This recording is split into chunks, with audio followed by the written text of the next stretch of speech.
नमस्कार, मैं हुसैन रिजवी। नमस्कार, आपके साथ मैं हूं ज्योत्सना पाटनी। और साल का वो महीना शुरू हो चुका है जब दिल्ली एनसीआर की आबोहवा इस कदर जहरीली हो जाती है कि इंसान तो क्या, कुदरत का भी दम घुटने लगता है।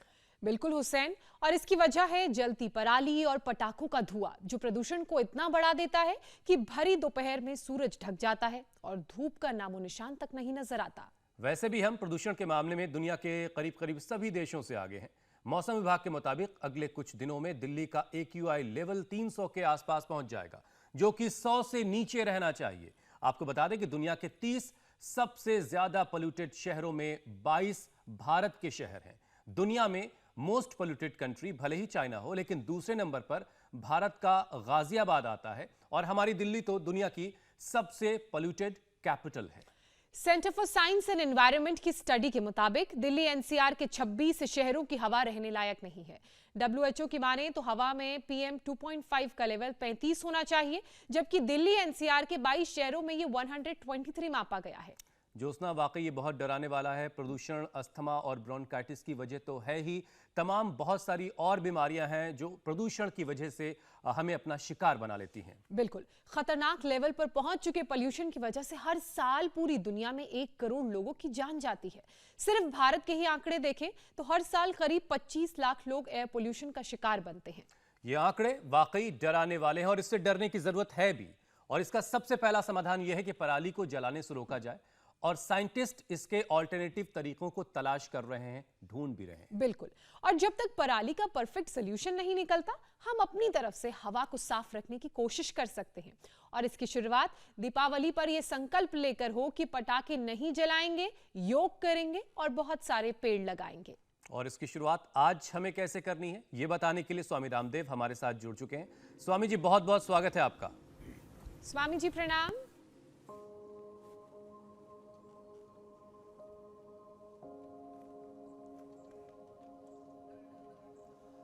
तो आज हम ये संकल्प लेंगे कि पेड़ पौधे लगा करके अपने वातावरण को कैसे और बेहतर बनाना है, और साथ ही साथ प्रदूषण को ना कम किया जाए, इस पर कि इसके लिए हम क्या क्या कर सकते हैं। तो पहला काम तो ये है कि पटाखे जलाने से जितना हम बच सकते हैं उतना बचें।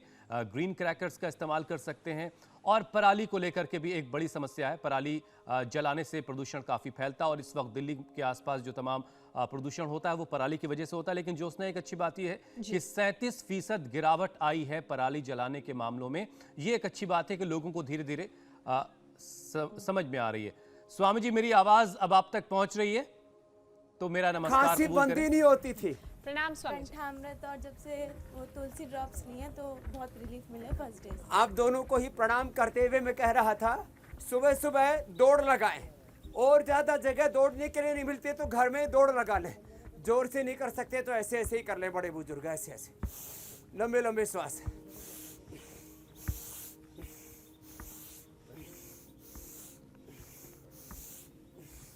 ऐसे ऐसे। और जो तेजी से कर सकते हैं तो यदि सड़क मिल जाए, पार्क मिल जाए दौड़ने के लिए, और वो भी कच्चा रास्ता मिल जाए तो बात ही क्या, हरियाली मिल जाए। और जो पहाड़ों में रहते हैं और जो हमारी तरह से योग ग्राम निराम एवं पतंजलि योगपीठ में, हमने तो यहाँ मैन मेड फॉरेस्ट भी बनाया हुआ है, नेचुरल फॉरेस्ट भी है, चारों तरफ पहाड़ हैं और पेड़ ही पेड़ हैं। अब इन सब के बीच में ऐसे योग कर रहे हैं हम। तो ये योगिक जॉगिंग, सूर्य नमस्कार, और फिर देखो एक ही अभ्यास ऐसे लंग को स्ट्रेंथन बनाने के लिए हमने शुरू से ही बताया था। सुबह कफेस टी से, और उसमें गाय का घी गुगल डाल करके उससे हवन करें, नस से करें। गाय का घी और मुलेठी इनको जला करके, और जैसे लोग हुक्का पीते इसको धूम चिकित्सा कहते हैं, नस से। अणु तेल, सरसों का तेल, सड़बुंदू तेल, बादाम रोगन, और बहुत नाजुक प्रकृति वालों को गाय का घी रोज डालना चाहिए। अणु तेल पर तो हमने रिसर्च किया है। बीमारियों के 3 मुख्य कारण है: बैक्टीरिया, वायरल, फंगल डिजीज, बाहर के एनवायरनमेंट से होने वाली डिजीज। ये बैक्टीरियल, वायरल, फंगल एनवायरनमेंट से होने वाली अलग अलग प्रकार की डिजीज, मौसम से होने वाली डिजीज, ऐसे ऐसे करें। जो कर सकते हैं उनके लिए मैंने बोला, जो ऐसे नहीं कर सकते कम से कम तो बैठ जाए, बैठ करके कम से कम भस्त्रिका ही कर लें ऐसे। दिवाली पर दिए जलाते हैं। आज छोटी दिवाली से हमने शुरू कर दिया है। कल फिर बड़ी दिवाली है, फिर गोवर्धन है, फिर भैया दूज है। अब धनतेरस से ये यात्रा शुरू हो जाती है हमारी पर्वों की। और इस प्रदूषण को मिटाने के लिए घर में गाय के घी से ऐसे हवन करेंगे। और ये गाय के घी का जो हवन है, जो हवन पूरा ना कर सके, इसमें मैंने बोला था गूगल डाल दे। और वात पित्त कफेष्टि आदि अलग अलग प्रकार के सामग्री, कर्कटेष्टि, मेधेष्टि, ये सब दाईं तरफ बाईं तरफ मैंने इसलिए सब सजा के रखा हुआ है। फिर इसमें गूगल डाल दे। ये गूगल, ये बहुत ही महत्वपूर्ण होता है।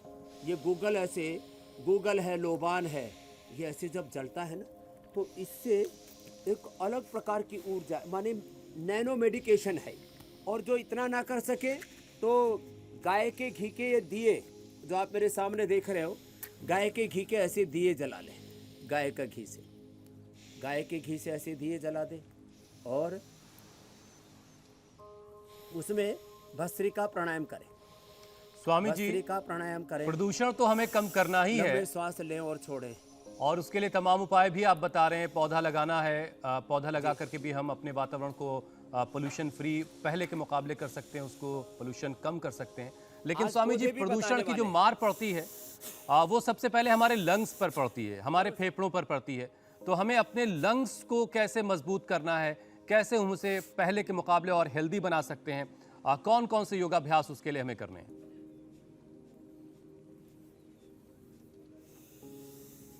तो सबसे जबरदस्त है रेस्पिरेटरी सिस्टम के लिए भस्त्रिका प्राणायाम। लंबा श्वास लिया, छोड़ा, भस्त्रिका।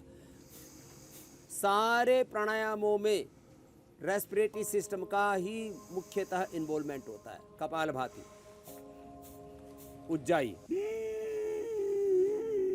काफ, कोल्ड, सर्दी, जुकाम, नजला, सरोनिक स्लिप एपनिया, ये सब के लिए उज्जाई।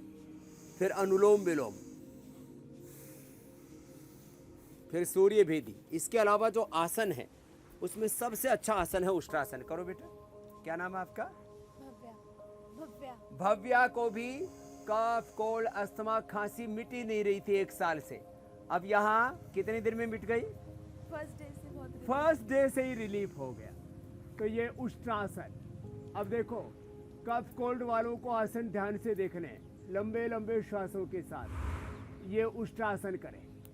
और एक लंबे लंबे श्वासों के साथ करें, भस्त्रिका के साथ। लंबा श्वास लिया, छोड़ा, ऐसे लंबे लंबे श्वासों के साथ उष्ट्रासन या अर्धचंद्रासन, अर्धउष्ट्रासन। ऐसे हाथ पीछे लगाए तो अर्धचंद्रासन, सामने लगाए अर्धचंद्रासन, पीछे लगाए अर्धउष्ट्रासन। ऐसे ये करें। फिर एक गोमुखासन करें। और ये सब भस्त्रिका के साथ करने, माने प्राणायाम के साथ आसन करने हैं। और जैसे मेरे चारों तरफ यहाँ हरियाली है और दिवाली है, दिए जलाए हैं, दीवों की अवली है, दीपावली। ये दीपावली है। दीपावली जो है ये प्रकाश का पर्व है, इसको प्रदूषण का पर्व ना बनाएं। और पटाखे भी फोड़ने हैं तो थोड़े थोड़े फोड़े, ज़्यादा ना फोड़े। लंबे लंबे श्वास, और अपने घरों में हरियाली हो। इसलिए आज हम एलोवेरा से लेकर के, गिलोय तुलसी से लेकर के, अश्वगंधा से लेकर के अपने घरों में कैसे हमें ये पौधे लगाने। एक पौधा भी आपके घर में रहता है, एक तुलसी का पौधा आपके घर में रहता है, एक एलोवेरा का पौधा आपके घर में रहता है, ब्राह्मी शंखपुष्पी का, अश्वगंधा का पौधा आपके घर में होता है, नीम का। ये पौधे आपके घर के अंदर सुकून देते हैं। ये आपके घर के एनवायरनमेंट को पवित्र बना के रखते हैं। दक्षिण भारत में तो एलोवेरा को नया घर बनाते हैं तो उसके सामने नज़र टट्टू के रूप में भी इस्तेमाल करते हैं। तो मैंने पूछा, भाई ये क्यों करते हो? बोले जी, इससे आसुरी शक्तियों का घर पर प्रहार नहीं होता, नज़र नहीं लगती है। एलोवेरा घर के अंदर ही लगा के रखो तो किसी भी प्रकार के बैक्टीरियल वायरल फंगल डिजीज से भी बचेंगे। रोज पी भी लो, एलोवेरा का जूस पियो, और गिलोय का सेहत जूस को पियो, किसी तुलसी की का नजर जूस ना पियो, लगे, हल्दी अपने घर में लगा लो, किसी अदरक लगा बुरी लो, बीमारी अपने की घर में नजर ना लगे, अश्वगंधा लगा उसके लो। लिए योग करते रहना है। गोमुखासन। अब स्वामी जी इसमें एक और चीज जोड़ते हैं। अब देखो, ये तो आसन बता रहा हूँ जी जी मेरे भाई। स्वामी जी, लंग्स मजबूत करने के लिए भस्त्रिका के साथ। योगाभ्यास तो आप बता ही रहे हैं, लेकिन बहुत सारे लोगों को इस मौसम में खांसी की शिकायत हो जाती है और गले में खराश तो लगातार बनी रहती है, बार बार गला खकारते रहते हैं। तो जरा इसके बारे में बताइए कि ये चीज कैसे ठीक की जा सकती है। तो एक तो ये अभ्यास करें जो हम बता रहे हैं अभी, ऐसे ही अभ्यास करें। गोमुखासन, उष्ट्रासन, और जो ये भी ना कर पाए तो ऐसे ऐसे कर ले। श्वास भरा और ऐसे करो, दिव्या भव्या, ऐसे लंबे श्वास लिया, ऐसे ऐसे। दही, छाछ, नींबू, अचार, टमाटर, खटाई बंद कर दे। अब उल्टे लेट जाए। मकरासन, भुजंगासन, सलभासन और धनुरासन, ये लंग के लिए बहुत ही जबरदस्त है। लंबे लंबे श्वासों के साथ देखो, ऐसे ऐसे। तो जिनको भी कफ कोल्ड है, सर्दी जुकाम है, ठंडा पानी ना पिए, पानी में दिव्य पेय डाल करके पिए। लौंग, तुलसी, इलायची, ये छोटी छोटी चीज़ें तो घर में ही रहती हैं। दालचीनी, अदरक, ये पानी में डाल करके पी ले। नहीं तो दिव्य पेय हम देते, उसको पी ले दिन भर। जिनको कफ कोल्ड है उनको मीठा भी नहीं खाना चाहिए थोड़े दिनों के लिए। मीठे से भी कफ कोल्ड बढ़ता है, शक्कर से, हनी से दूर होता है। लेकिन लंबे लंबे श्वास देखो, उनको क्या करना चाहिए, उनको चने का इस्तेमाल करना चाहिए। चना, खजूर, मीठे के तौर पर वो खजूर लें। खजूर है, मुनक्का है, अंजीर है, ये नेचुरल स्वीटनर है। चीनी बंद करें, इनका इस्तेमाल करें। लंबे लंबे श्वास, उनको हम खजूर कल्प या बेस जो है चने का कल्प कराते हैं। भुना हुआ चना और छिलके से ही चने का आटा बना करके उसी की रोटी खिलाते हैं। और श्वासारी क्वाथ या श्वासारी प्रवाही, श्वासारी वटी या श्वासारी गोल्ड या कर्क्यूमिन गोल्ड, ये तो खाली पेट दे देते हैं। एक एक दो दो कैप्सूल श्वासारी गोल्ड के, एक एक दो दो गोली श्वासारी इसके कर्क्यूमिन गोल्ड की। खाने के बाद लक्ष्मीला, संजीवनी, त्रिभुवन, कीर्ति रस दे देते हैं। सामान्य रूप से हल्दी, अदरक का रस, तुलसी का रस, शहद मिला करके दे देते हैं। इसी से ही गले में खराश और बहुत ज़्यादा हो तो कंठामृत। कंठामृत तो जबरदस्त चीज़ है। ये जो कंठामृत है, ये तो रामबाण है। गले में अंदर गई और खांसी खत्म। लवंगादिवटी, खदिरादिवटी और थोड़ा सा लौंग को सेक करके, काली मिर्च, मुलैठी, ये चूसने के लिए हमने बहुत बताया है। अब इसको 10-20 बार से शुरू करके दोनों तरह से कर सकते हैं। इससे पूरा रेस्पिरेटरी सिस्टम खुल जाता है। ये रेस्पिरेटरी सिस्टम के लिए, हार्ट के लिए, ये स्ट्रक्चरल बैलेंस के लिए, फेफड़े के लिए इससे बेहतर कुछ भी नहीं हो सकता है। लंबे लंबे श्वास ऐसे करें जी। स्वामी जी, अब गले की खराश से थोड़ा और आगे बढ़ते हैं। धनुरासन जी। जो भी प्रदूषण है स्वामी जी, उसकी वजह से सांस से जुड़ी अलग अलग बीमारी होती है, लेकिन जिन्हें पहले से अस्थमा है उनके लिए मुश्किलें और बढ़ जाती हैं ऐसे मौसम में जब प्रदूषण बढ़ रहा हो। तो अस्थमा के अटैक से बचने के लिए जरा लोगों को टिप्स दे दीजिए। अस्थमा के अटैक से अपने आप को प्रोटेक्ट करने के लिए एक तो ठंड में थोड़ा ठंड से बचे, गर्म कपड़े पहन करके योगाभ्यास करें। मेरी नकल ना करें कि स्वामी जी तो नंगे होकर के कर रहे थे तो मुझे भी नंगे होकर के ही करना है। मुझे तो विटामिन डी अब पूरा लेना है, पूरी सर्दी ऐसे ही। ऐसे ये धनुरासन किया और सीधे लेट करके बहुत ही ज़बरदस्त होता है सर्वांगासन। ये सर्वांगासन फेफड़े के अंदर ब्लड के सर्कुलेशन को बहुत अच्छा कर देता है। ऐसे ये ऐसे करें। और जो ऐसे ना कर पाए सर्वांगासन तो क्या करें, तो वे ये कर ले, से तो बंद आसन, ऐसे बीच से उठा ले। और 3 कारण मैं बता रहा था। एक तो बैक्टीरिया, वायरस, फंगस, पोल्यूशन, बाहर का इन्वायरमेंट, बाहर का वातावरण। और एक होता है जेनेटिकली बहुतों के फेफड़े वीक होते हैं। और एक लोग अपनी गलतियों से, गलत खान पान से, गलत दिनचर्या से, गलत व्यसनों के कारण से बीड़ी सिगरेट शराब आदि पी पी करके अपने फेफड़ों को खराब कर लेते हैं। किसी भी कारण से किसी के भी फेफड़े खराब हुए, अब उसको दूर करने के लिए कुछ कुछ तो ये आसन करें। और ये जैसे इस गुड़िया ने तो अपनी सर्दी जुकाम ही ठीक की। कितनी उम्र है बेटा? मेरी 19 ईयर्स। अब 19 साल की उम्र में ही कफ कोल्ड कैसे हुआ था? माइक में बोलो। मेरे को ज़्यादातर खांसी रहती थी और गले में इरिटेशन रहती थी बहुत ज़्यादा। ये जेनेटिकली था क्या फेफड़े की? नहीं, पता नहीं, कोरोना के बाद से ज़्यादा हुई है। हाँ, कोरोना के बाद। और वहाँ दिल्ली में पोल्यूशन वगैरह भी रहता है, दिल्ली उससे में भी होता है। पोल्यूशन ज्यादा है। और यहाँ के इतना मतलब इन्वायरमेंट अच्छा लगा है, इतना और मन लग नशे रहा भी है। किया? हाँ, नाक नशे भी में लिया अणु है। तेल जरूर डालें। अणु तेल, सरसों का तेल, बादाम तेल या गाय का घी। हाँ, अब इसको कंटिन्यू करना बेटा। यज्ञ अणु- थेरेपी थी ना जो, हाँ, ये वो यज्ञ गई थेरापी, थी। जो यज्ञ थेरापी का बड़ा जबरदस्त लाभ है। ये तो छोटी गुड़िया है। अब किसी को कोरोना और किसी को कोविड सील के बाद, चलो जाओ बेटा। अच्छा उधर तो स्वामी कोई जी, बहन इसी में एक बैठी चीज है। और बता दीजिए, सुधाराना क्या नाम है? क्योंकि इधर आओ। कफ और कोल्ड की बात इसकी हुई। तो हालात ये हो गई थी कि फेफड़ा पूरा जाम हो गया था कोरोना के बाद, और किसी किसी को कोविड सील और अलग प्रकार की वैक्सीन के बाद भी अब ये सांस नहीं ले पा रही थी। तो हमने फेफड़े के ऊपर जो कई बार हमने बस्ती बताई, चलो मंडू का आसन करो। फेफड़े के ऊपर कई बार जो बस्ती बताई हुई है, गरम गरम तेल डालते हैं जी, गरम गरम तेल फेफड़ों पर डालते हैं, चारों तरफ वो उड़द के आटे से घेरा बना करके, उसको लंग बस्ती कहते हैं, वो करवाई। और साथ में खान पान पर पूरा नियंत्रण कर देते। घी तेल ठंडी चीजें सब बंद करके खजूर कल्प और चना कल्प उस पर डाल देते हैं। दिव्य पेय दिन भर पिलाते हैं।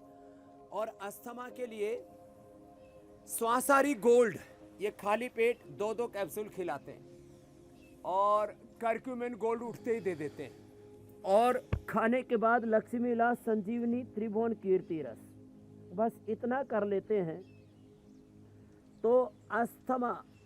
और वैसे परंपरागत औषधियों में सीतोपलादी और त्रिकुटा, सोंठ पीपल काली मिर्च के पाउडर को त्रिकुटा कहते हैं। सीतोपलादी, त्रिकुटा या स्वासारी रस, इसको 1-1 ग्राम शहद से चटा देते हैं। सहस्त्रपुटी अबरक भस्म 1/4 ग्राम यदि शहद के साथ ले लेते हैं, या स्वर्ण वसंत मालती, तो जो मरणासन्न रोगी होते हैं ना, वो भी ठीक हो जाते हैं। और हमने लोगों के सामान्य कफ कोल्ड से लेकर के आपको आश्चर्य होगा हुसैन भाई, जिनको लंग फाइब्रोसिस, सार्कोडाइसिस ये तक हो जाता, उसको ठीक करते हैं। उसके ऊपर लेप भी लगा देते हैं, दिव्य धारा सुंघवाते हैं, उसका स्टीम भी देते हैं, पतंजलि बाम का लेप लगा देते हैं, अथवा लहसुन प्याज हल्दी अदरक और उसमें थोड़ा दिव्य धारा लगा करके उसकी भी लपेट लगवाते हैं। ठंडे गर्म पानी से फेफड़ों की सिकाई भी कराते हैं, श्वास बाहर छोड़ के आगे झुक जाते हैं। अच्छा उसको स्वामी ठंडी जी, गर्म एक चीज लपेट और बोलते जरा हैं। बता दीजिए। उससे फेफड़े एकदम एक्टिवेट हो जाते हैं। जिनके 80% तक फेफड़े खराब हो गए थे, उनको भी ठीक किया। जी मेरे भाई। स्वामी जी, इस प्रदूषण के मौसम में बहुत सारे लोग बहुत ज्यादा कफ बनने की शिकायत करते हैं, और सुबह सुबह बहुत सारा कफ उनको निकलता है। कई बार काले रंग का कफ निकलता है, गाढ़े गाढ़े रंग का कफ निकलता है। तो ये कफ सीने में ना जमा हो, उसे कैसे पूरी तरह से निकाला जा सकता है, कैसे ठीक किया जा सकता है? तो देखो, एक तो कफ बने ही नहीं जी, एक तो कफ बने ही नहीं, इसके लिए खान पान पर पूरा नियंत्रण करें। पहले दिन से नशे करना शुरू कर दें। और जो बना हुआ उसको निकालने के लिए रीठे का पानी नाक में डालें। 10 ग्राम रीठा, 1 ग्राम त्रिकुटू उसमें डाल करके रात को भिगो दें, करीब 50 ml पानी में। सुबह उसको छान करके 10-10 ग्राम दोनों नाकों में डालें। 100, 200, 250 ग्राम तक कफ निकलता है। तो इससे पहला जमा हुआ कफ निकलना जरूरी है। फिर बाद में भस्त्रिका प्राणायाम करें। जल नीति सूत्र नीति भी इसके लिए रामबाण है।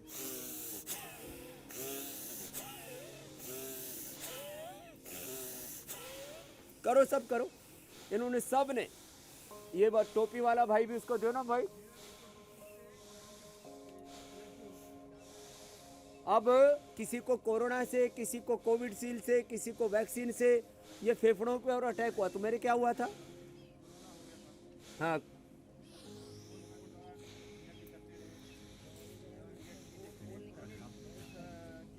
स्वामी जी इनकी आवाज क्या नहीं हो आ गया रही। था? हाँ, स्वामी जी माइक इसकी उनका आवाज ऑफ नहीं है। आ रही है। माइक जो वो बंद कह कर रहे हैं वो रखा आप है। ही चलो बता छोड़ो। दीजिए, उनकी तो- आवाज हम तक नहीं पहुंच रही है। हाँ, कोई नहीं। हाँ, तो बस ये था, कोविड सील के बाद में, किसी को कोरोना के बाद में, अलग अलग यहाँ पर एक्सपीरियंस वाले हैं।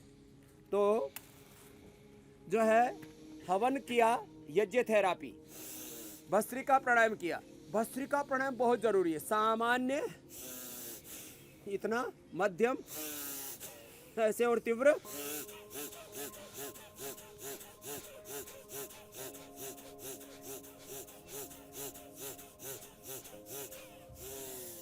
ऐसे लंबा लंबा श्वास भरा। इससे अब फेफड़े, जिनके 80-90% तक भी गड़बड़ हो गए थे हुसैन भाई, उनके ये सारे ऐसे एक्सपीरियंस लेकर के बैठे। कम उम्र वाले भी हैं।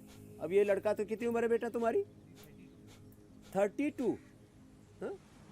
32 ईयर स्वामी और तुमको कब हो गया था?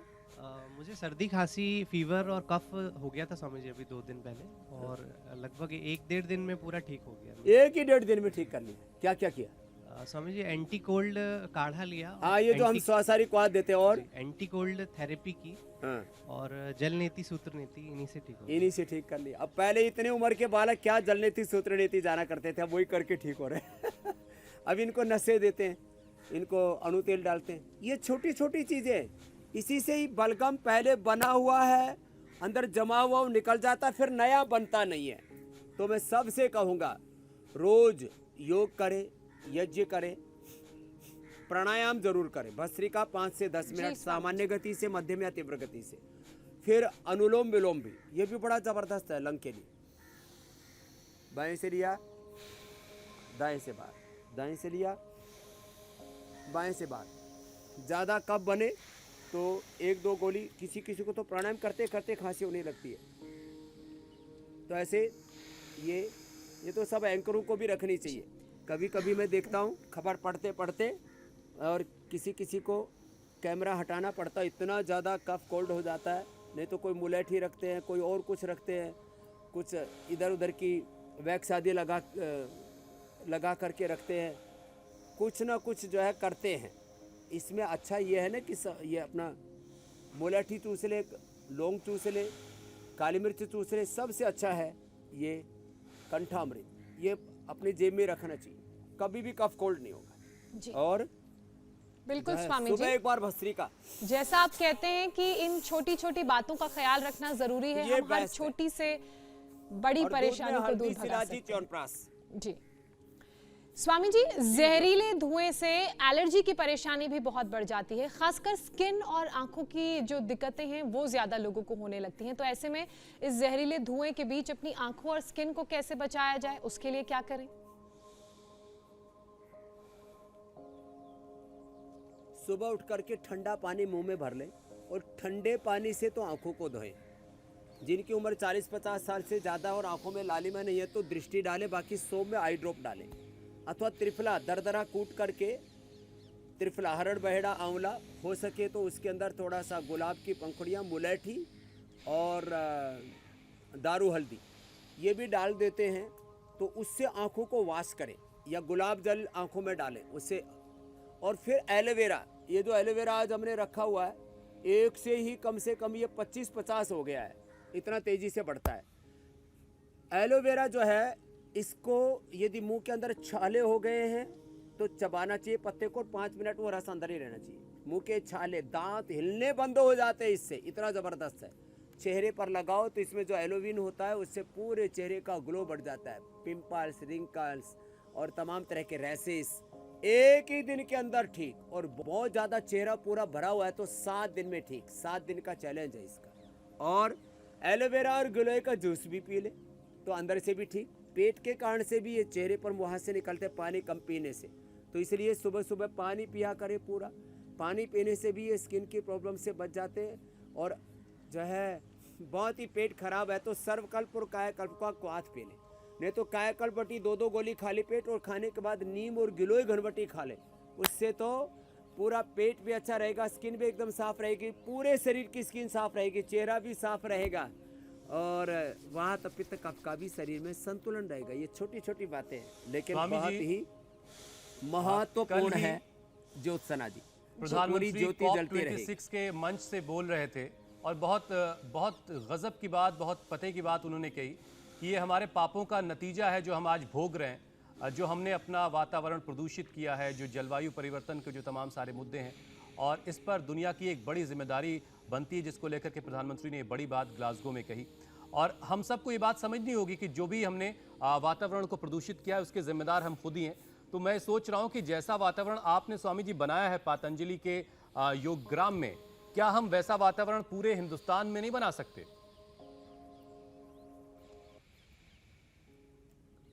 बना सकते हैं। मैं छोटा बच्चा था तब से नीम के, पीपल के, बड़ के पेड़ लगाता था, और वो पेड़ आज बड़े हो गए, 50-50 फीट के हो गए। और ऐसे अपने आस पड़ोस में जहाँ जगह मिले, सड़क के किनारे पर, अपने घर आंगन में, अपने खेत खलिहानों में पेड़ लगाने चाहिए। नहीं तो गमलों में तो ऐसे सजा ही सकते हैं ना, जैसे हमने देखो चारों तरफ ऐसे सजाया हुआ है। अपने घरों के अंदर ये जो एलोवेरा है, अपने घरों के अंदर गिलोय है, तुलसी है, ऐसे, और कुछ ना कुछ नहीं तो जो भी हरियाली जिनमें भी है वो कोई भी पौधा लगा सकते हैं। मैं इसलिए हल्दी, अदरक, एलोवेरा, गिलोय, तुलसी, अश्वगंधा आदि के बताता हूँ। इनको औषधीय गुण भी, इनको खा भी सकते हैं, और उनके उपस्थिति मात्र से घर का वातावरण पवित्र रहता है।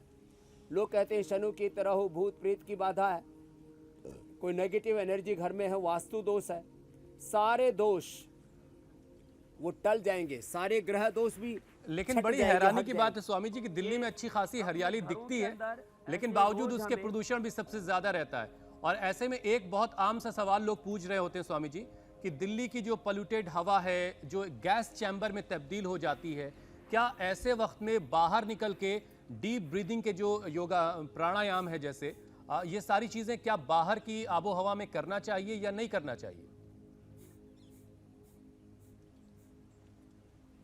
ये पिछले साल भी आपने प्रश्न पूछा था सेब सर्दी के समय, अभी शुरुआत में आपने पूछ लिया तो मैं बता देता हूँ। देखो, पोल्यूशन घर में भी रहेगा, खिड़कियाँ बंद रखोगे तो भी हवा नहीं आएगी तो जिएंगे कैसे?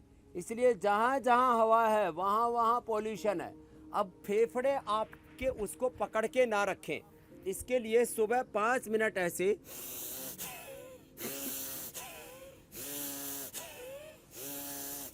जब आप ऐसे करते हैं भस्त्रिका,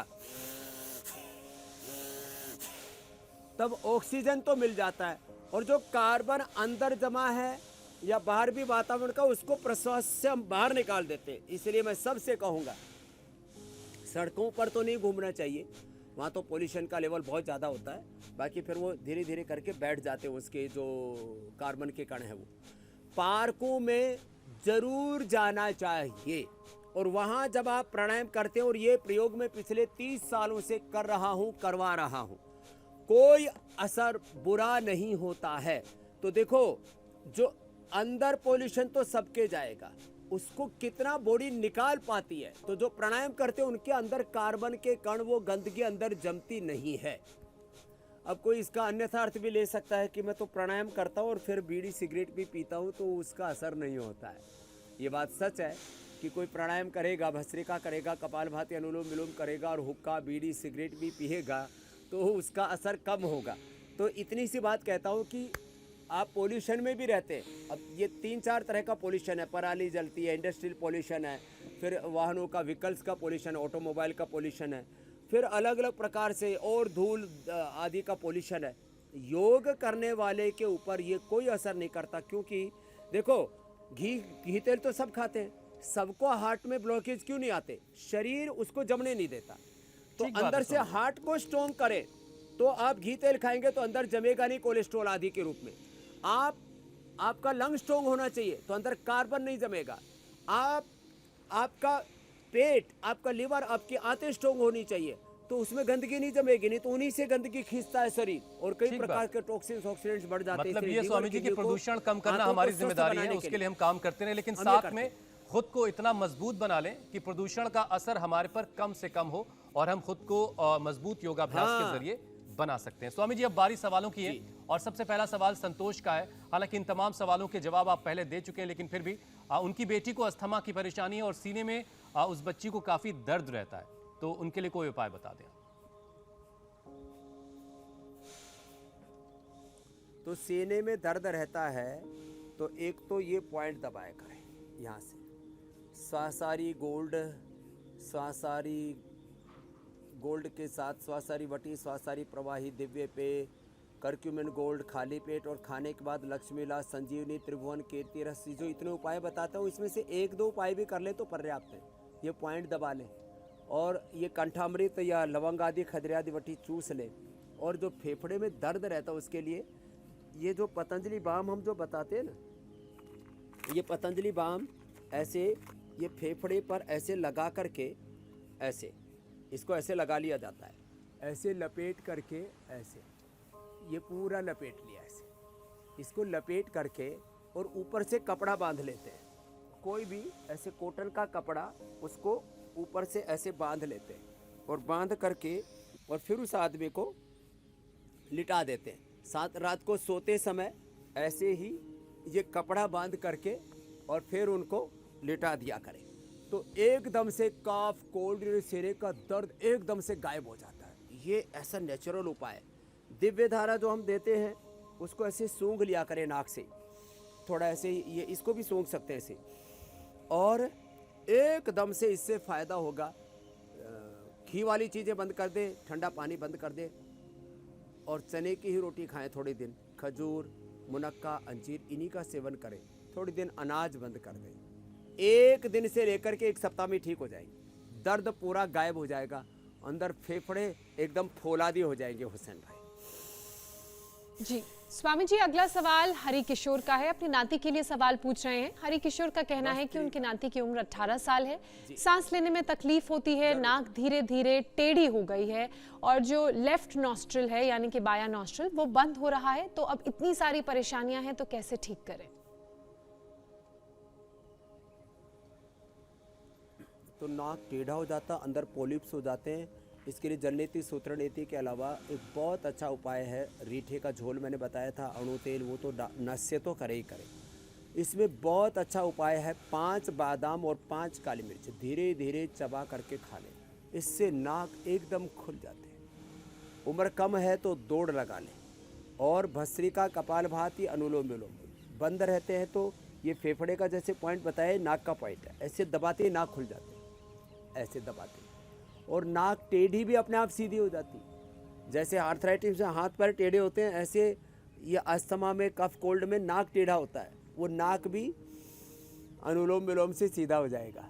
इतना ज़बरदस्त इसका फ़ायदा है। बाकी जो औषधियाँ पहले बता चुके उनको कर लेंगे और ये cough cold, asthma, bronchitis, lung fibrosis, sinusitis, ये नज़ला, ये पूरा अंदर पोलिप्स का बढ़ना, ये सब ठीक होता है ज्योत्सना जी। और स्वामी जी अब हम कार्यक्रम के अगले पड़ाव की तरफ चलते हैं। जैसा कि मैं थोड़ी देर पहले कह रहा था कि जिस तरह का वातावरण आपके योगग्राम में है, बिल्कुल से पाकीज़ा हवा, कोई पोल्यूशन नहीं, ऐसी आबो हवा हम हर तरफ अपने पूरे हिंदुस्तान में कैसे बना सकते हैं? इसके लिए जाहिर है पेड़ लगाना ज़रूरी है। मौका चूंकि दिवाली का है स्वामी जी, तो मिठाई भी हर तरफ है, लेकिन सबसे बेहतर तोहफा तो ऑक्सीजन का ही हो सकता है। तो क्या हम गिफ्ट के तौर पर लोगों को पौधे दें या मिठाई का डिब्बा दें, ये भी जरा लोगों को बताइए। और घर के अंदर कौन कौन से पौधे लगाएं जिससे ऑक्सीजन का जो लेवल है वो हम बेहतर कर सकते हैं? ये ऐसे, अब जैसे पीपल का पेड़ है, देखो ये मेरे से भी बड़ा हो गया है, तो ये थोड़े दिन पहले यहाँ पर योगग्राम में लगाया था। तो ये ऐसे एक दूसरे को गिफ्ट में ये पीपल दे, एक दूसरे को गिफ्ट में नीम दे, एक दूसरे को गिफ्ट में ये देखो अश्वगंधा है ये दे, ये सतावर है ये दे, एक दूसरे को गिफ्ट के अंदर ये जो है गिलोय, ये तो सब रोगों के लिए रामबाण है। इधर आओ, क्या नाम है तेरा? सिद्धार्थ श्रीवास्तव। कहाँ से आए हो? इलाहाबाद, प्रयागराज से। तुमको क्या दिक्कत हो? मुझको एलर्जी थी, ठंडियों में बहुत खांसी और बहुत जुकाम रहता था। अभी रोज गिलोय पीना जी। सर्दी में एक चीज ये भी बता देता हूँ, सर्दी में किसी किसी को बहुत ठंड लगती है, गिलोय खाएंगे। एक हमारी साध्वी देवप्रिया जी 5-5 कपड़े पहनने पड़ते थे उनको, जब से मैंने उनको गिलोय खिलाया उनके 2 कपड़े रह गए, नहीं तो इतना ठंड लगती थी रे राम राम।